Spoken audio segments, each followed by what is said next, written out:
It's early in the morning on a gray, chilly December day.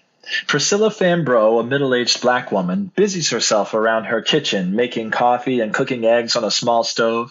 Beside her is a small kitchen table. A folded copy of the Atlanta Journal sits in the center of the table. She jumps when she hears a knock on her door, pulling her out of her breakfast-making trance. She walks down the hallway from her kitchen to her front door, where she breathes a sigh of relief, noticing it's her friend Laura, another middle-aged black woman, standing outside. Oh, come on in, Laura. Don't want you catching a cold out here. Oh, hush, Priscilla. No need to worry about me. I just wanted to come see you and see how you were doing before the trial today. I'm sure you're nervous for your testimony later, and I wanted to come wish you luck. Everybody can't stop talking about it. No, well, I'm just trying to stay calm. Care for a cup of coffee? The two walk back into the kitchen, where Laura sits and Priscilla pours a cup of coffee. If you don't mind, may I take a look at this journal? Didn't get a chance to pick one up last night. No, sure thing. I'm just going to finish up these eggs. Let's see here. Here we go. 4 Negroes on trial for murder. Another batch of South Atlanta Negroes arraigned for killing Officer Hurd. Lord, the paper doesn't say anything new. We already know my brother George and our neighbors, Wiley, Marion, and Frank, were all called up to trial yesterday. I can tell you the same things the reporters do. You're right. I just feel like every few days something new happens in this trial. Well, I'm just glad I get the chance to testify on behalf of George. I can finally tell the truth of what happened that night. But he couldn't have killed her because he was near shot to death himself. I'm happy for you, Priscilla. Happy that you finally get a chance to tell the truth. I just can't help but wonder why this keeps dragging on. It was the beginning of October when Solicitor Hill indicted 60 men for Officer Hurd's murder. Since then, it just seems to keep getting on and going on and on. Next, it went down to 56 men. Then your brother George was added in. Then a couple of them were freed in early November, thank God. But it's been such a back and forth, it's hard to keep up. Well, I agree. It's been going on for what feels like forever. For starting the trial for George and the other 3 yesterday, that feels like some kind of progress. It's not like they can find any new evidence. All we got is the officer's word versus our word. And I think we both know who the judge is likely to choose. I hear you, Laura. I'm just as tired as you are, but we gotta keep trying. And keep fighting, play by the rules, and keep hoping for some kind of justice.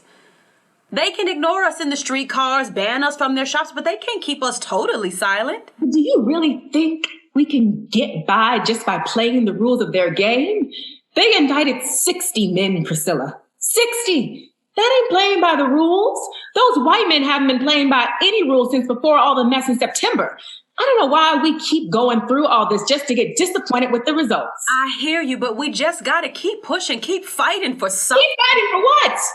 What other option do we have, Laura? I have this one opportunity. Shouldn't I take it to finally speak up, to tell the truth of what happened that night?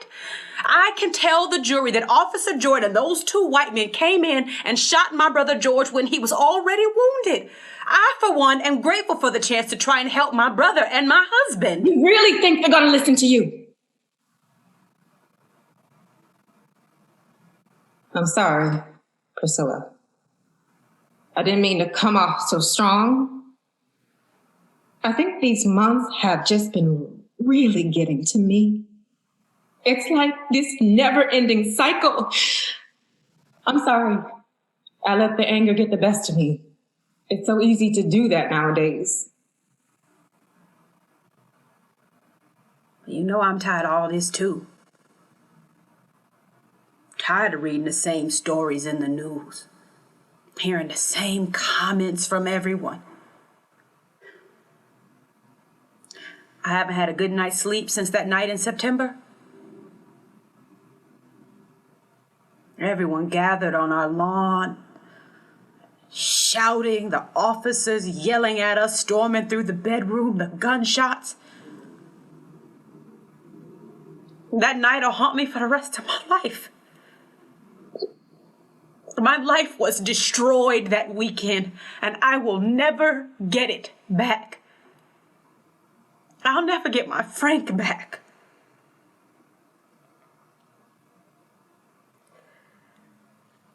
He was taken from me when he was standing in that same door you came in through.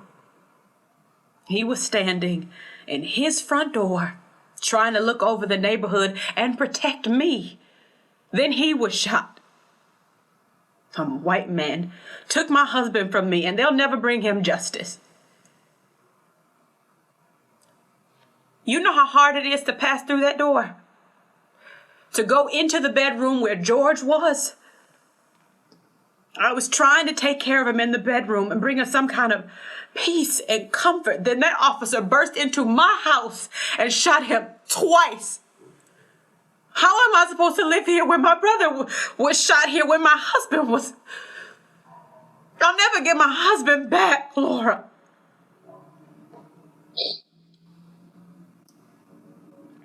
$60 You said it yourself. We both know they're playing a game set up for us to lose.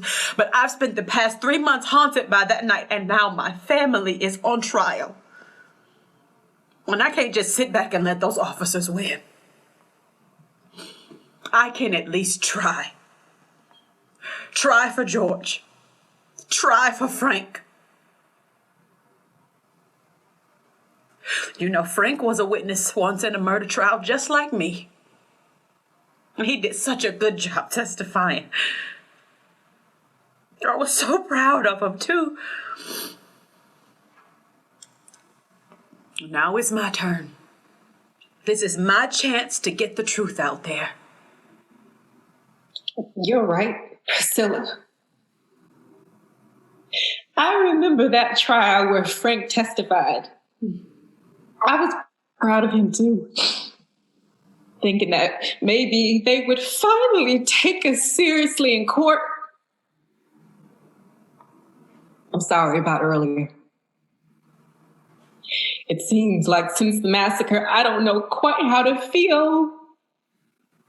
I don't know whether to be angry or sad or to just leave the city altogether. But I can't let this anger boil up inside of me forever. You remind me that there's still some hope to hold on to. I'm wishing you all my luck for your testimony later. You're gonna do great. And Frank's gonna be right there with you.